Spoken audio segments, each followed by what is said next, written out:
Hi, again. This is take two. I'm so sorry. There were a bunch of people on, and I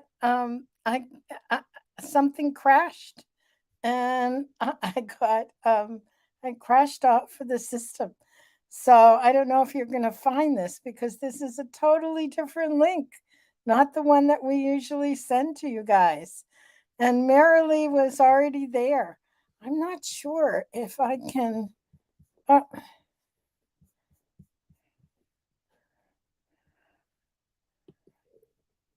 so now I'm on two different. Uh, I'm on two different. Uh, all right, so I'm getting a message that I'm not broadcasting to Facebook. Can you guys let me know if you are seeing me? Oh, okay. Mary. Hi, Mary. Thank you. Mary says you can see me and hear me. Hi. Well, it may only be a few of us because this is the second time. Anyway, it's the first time I had that kind of technology snafu. Oh, that's so good. Thank you. Oh, good, Julie. Julie said she found me again on YouTube. So, well, welcome.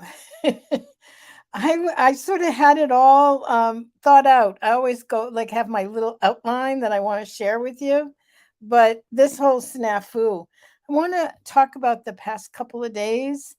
Then I want to talk about Lipedema Awareness Month, and then I want to talk about driving through Germany in 2013 when no one knew about lipedema and what's happened in that since then. So let me start by saying that it's been raining, but not just rain, but the kind of rain where it taps hard on everything. That I've woken up in the middle of the night and I hear that, coming down. And for some reason, I have no idea why, it is one of the most comforting, it is one of the most embracing feelings for me. There's something about that kind of rain. I think part of it is that I just curl up and rest for some reason.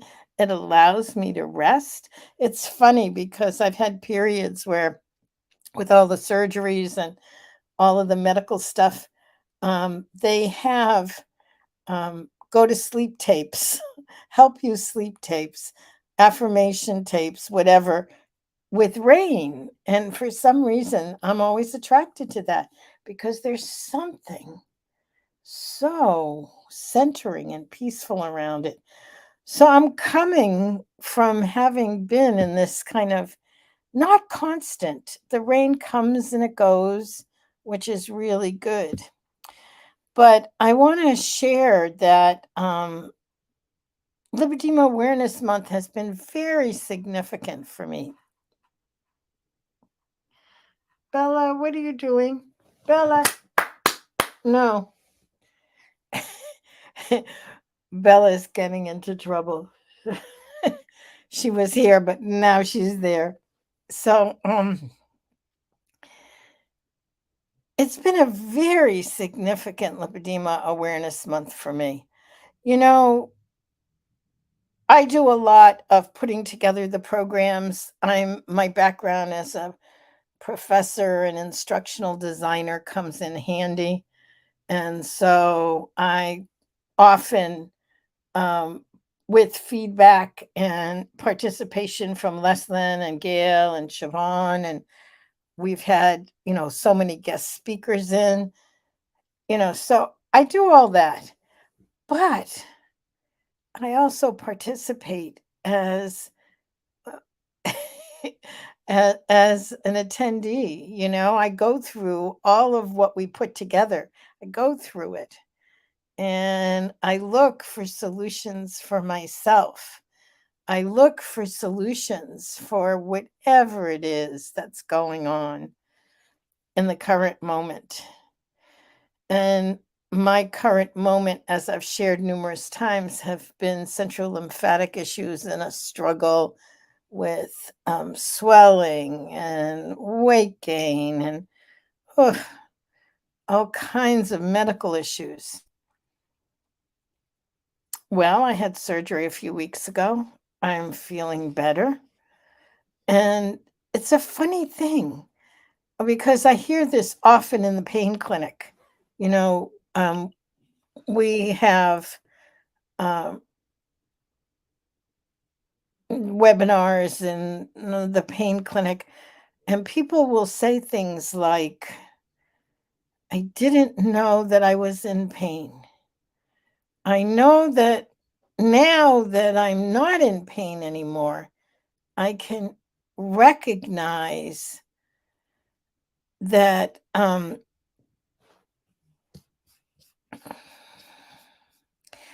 sorry, I keep getting all these messages that everything is disconnected. So I don't know. If you're watching today, then it's a miracle. That's all I have to say. Uh, so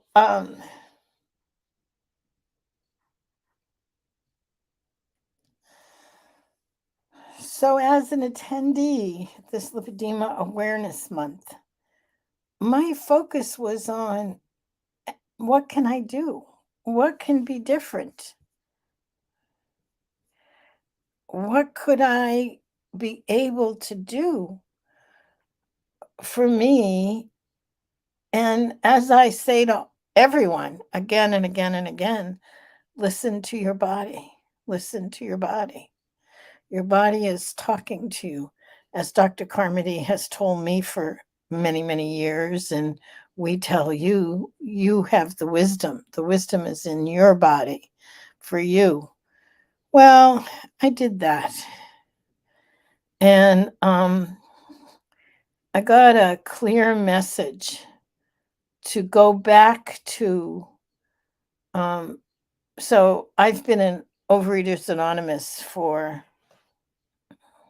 since 1986.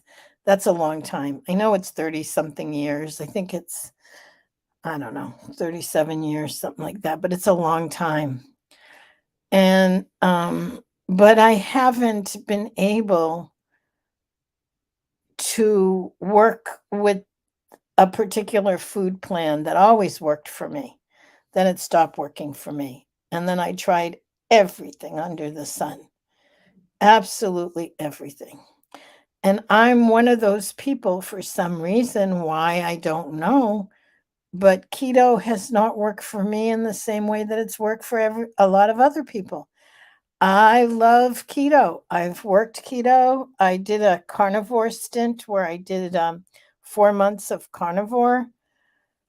I've done a lot of fasting, a lot of fasting.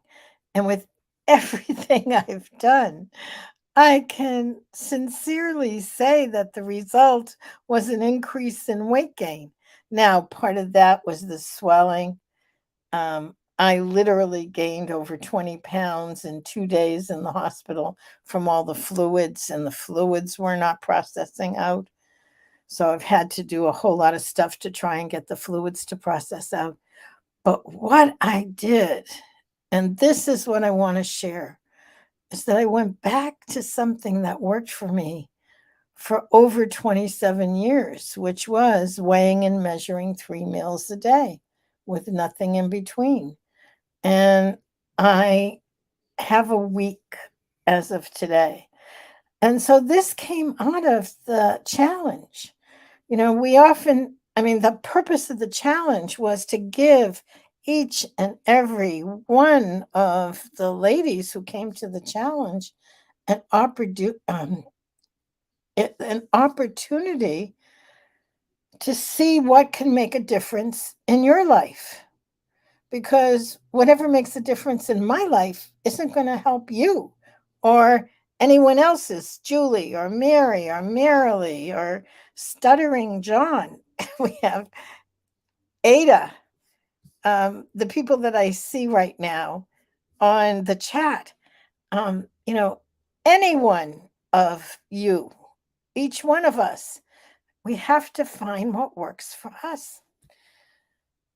So, anyway, the thing that has driven my focus, I am totally obsessed about it, is my weight. I'm sort of embarrassed to say that. I just remember an interview with Oprah. You know, Oprah, as we all know, has achieved amazing success in her life. And someone asked her in an interview if if she were able to achieve one thing in her life that she hadn't as of yet, what would that one thing be? And she said, her weight.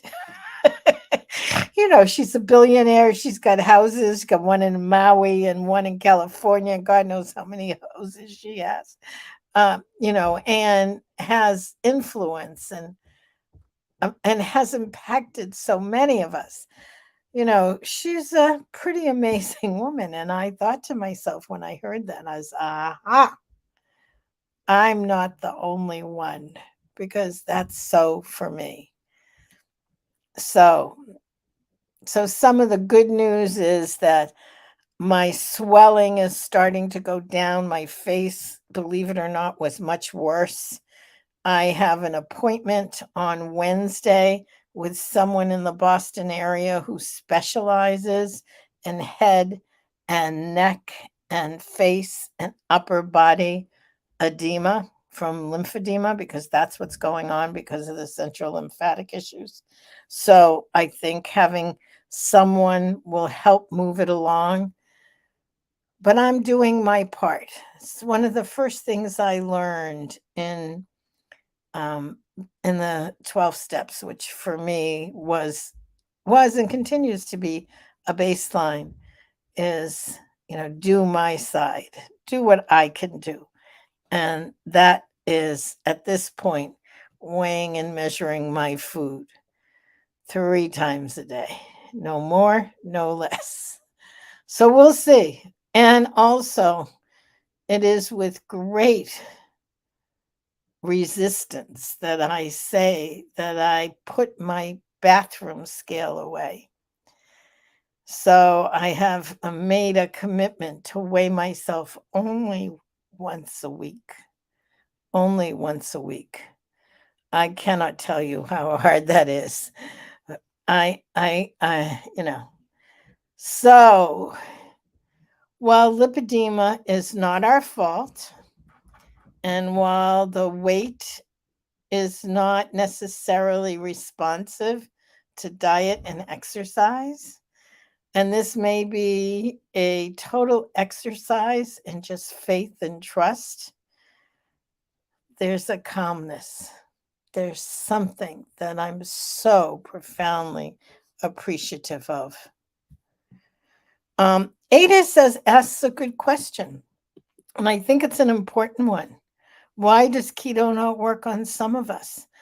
That is something that we are exploring, Ada. It works on so many. It works for so many. And I am a very strong proponent that people try it because I've seen miracles happen for people, for ladies, for lipedema and lymphedema ladies. But for sure, it's not 100%. Nor is anything 100% in terms of this will work for everyone. That's why I say again and again and again, you have to check your body. So, but I wanted to talk about that this Lipedema Awareness Month has brought to my attention how much is now available online about lipedema. I have let's see, how do I say this? I like Instagram.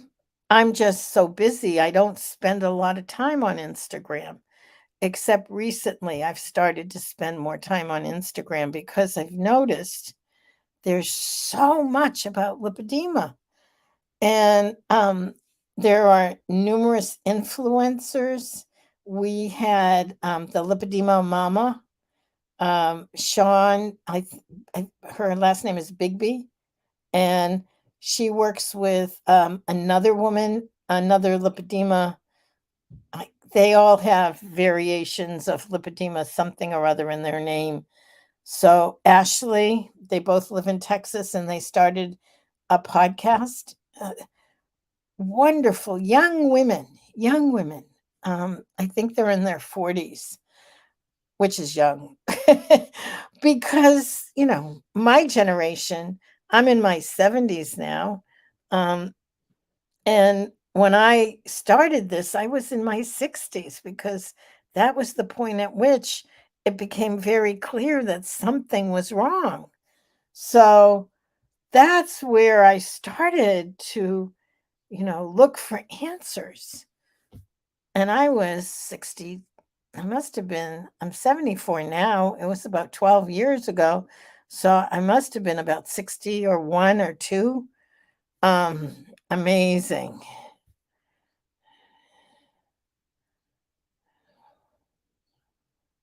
So Barb says about all the information, much of it is conflicting info. So it's difficult to sort through and apply to your personal situation. We've all got such different health issues, and they're all somehow connected, it seems. You're absolutely right, Barb, which brings me to the what I started out by saying. I was thinking of my journey and going to Germany. When I went to Germany, there was nothing about lipedema in the US except Dr. Herbst was doing some work, very little in lipedema. Most of her work was in Derkums at the time, which is another fat disorder. And though some was on lipedema. So, but that was it in the entire United States. So when I started to go to Germany, I literally drove around. I had a map in my GPS, and I started. Um, the first time I went, I started in Munich, and then I drove across the southern part of Germany, and then all up and around. And what I did is I pinpointed different doctors that were willing to meet with me. So I started with Dr. Rapprich in Sonthofen, which is right outside of Munich. And then I went to the Foldy Clinic, which is in the Black Forest. And then I went up and around. I mean, I have all the maps and I've showed them in different presentations that I've done, but I remember driving from one place to another, which could sometimes be a 5 to 6 to 7 hour drive. Um, and I would get up very early in the morning, and I would drive to the next doctor, and I would be driving and processing in my mind, trying to look at all the puzzle pieces that I was finding, because it was as if each doctor, each situation was more informative. Like there was this piece of information and that piece of information, and then talking to patients along the way, because when I would meet with the doctors, I would often meet with several of their patients. And I made a documentary film. Most of you know that. And so what Barb said is absolutely true. There is a lot of conflicting information on the internet, which is why we put together. So several years ago, interestingly enough, just before the pandemic started, we started our community. I mean, we have a community at large, huge. There's over, like, I think we're up to like 32,000 worldwide. I'm just looking at the chat. And So we started our tribe, and I'm going to put the link here because if what you're wanting is support that's personalized and that is for you specifically, given your particular situation, join us. The membership is now open. We open it, we were opening it only during June. And then we evolved to have two large conferences, events, we now call them, because they're much more than a conference. We have one in the spring and one in the fall. So we open Tribe at those junctures because we do an orientation, we get people acclimated, and it's about personalizing your care and your treatment and understanding it. Because the simple truth is, it doesn't matter um, what others think about what's going on with you and your body. It's you experiencing what's going on with you and your body in the context of knowledge that's scientific, that's evidential, that's based in medical and scientific studies, which is what we do. That's what we've been doing for years. So this is we opened up Tribe membership. It's going to be open just until the end of the month. We set up a couple of Q&As for the next 2 Wednesdays, the 21st and the 28th. Come if you want. So I'm going to sort of wrap up by saying I had a particular place that I was driving in Germany. It's funny how these snippets show up. But I was driving out of Hintersarten, which is where the Foldy Clinic is. And there was this very long drive to the next doctor that I was meeting with. But it was gorgeous. And I found myself, processing everything I was learning and, you know, sort of trying to figure out how it applied to me and how it applied to others that I was working with at that time. And but the thing that I did, which is I think back on it, is I kept pulling over to the side of the road and taking pictures. It was as if, like, I can remember going around a bend and literally having my breath being taken away. I was like, "Oh my god." And pulling over and taking the time, like they say, to stop and smell the roses, to take some photos. I'm pulling together. I literally took, oh my god, it's embarrassing. I took something in the neighborhood of 14,000 photos because every single view needed more than one shot anyway. I always take 3 to 10 shots of anything so that I get the right angle and the right lighting and all that kind of stuff. So I am one of the things I'm planning to do is to go through all of the photos and get it organized. I mean, we use some of it on the website, we use it here and there, but this is something else because, oh my God, in the midst of looking for answers around this very complex problem called lipedema and fat disorder, lymphatic disorder, metabolic dysfunction, this whole thing, there were moments of sheer beauty. And that's what I want to leave you with today. Yes, there are challenges. That's why we did a challenge this month. We did a lipedema challenge. And yes, it is challenging to come up with the answers. But we're at a place where things are there. you can put the pieces of the puzzle together. So come join us. And yeah, I think that's good. I'm so glad that this is broadcasting. I hope it's broadcasting. At least I'm getting good messages from folks. So thank you for joining me. Have a wonderful week.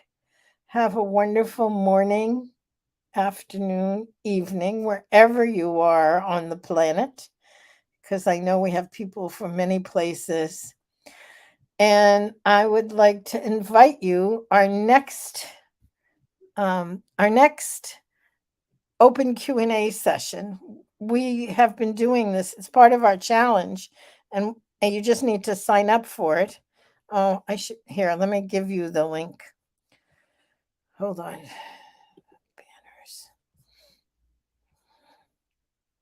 Here it is. I found it. Here's the link. So it's learn.lipedema-simplified.org/lipedema-awareness-challenge, because that's what we're in the midst of now. But I added in 3 bonus sessions. If you go to that website, you'll be able to find it. I added in a bonus session for this Wednesday, the following Wednesday, and the following Friday. So we're still going to be talking about what people are challenged by. We've had a lot of real progress, like I shared mine, and others have been sharing theirs. So there's been breakthroughs and progress, but we still have challenges. And that's where we're looking, is how can we integrate? How can we find answers and get the support that we need? So that's this Wednesday. And then the following Wednesday, we have another open Q&A session. So do join us. Thank you for coming. I'm always amazed that people show up for this. I always think, I always think I'm going to throw a party and nobody's going to come. But thank you for showing up. It's been my pleasure to be here with you. This is the heart. I've been into these lately. I don't know why, but there's a heart. Thank you. And I look forward to seeing you soon. And there's more comments. Let me see. Oh, Mary, I'm so glad. She said something cute for me. Here, let me share this. Something cute for me while you spoke. I was meant to be here today. I'm a firm believer that, we're where we're meant to be. And that's why I keep showing up. Oh, let's see. Oh my God, that's lovely. Thank you, Barb. I didn't mean, I usually don't post those, but thank you. I usually just say thank you, but that was very sweet. Thanks. Okay, everyone, have a wonderful rest of whatever you're in, morning, afternoon, evening, weekend or not. I'll see you soon.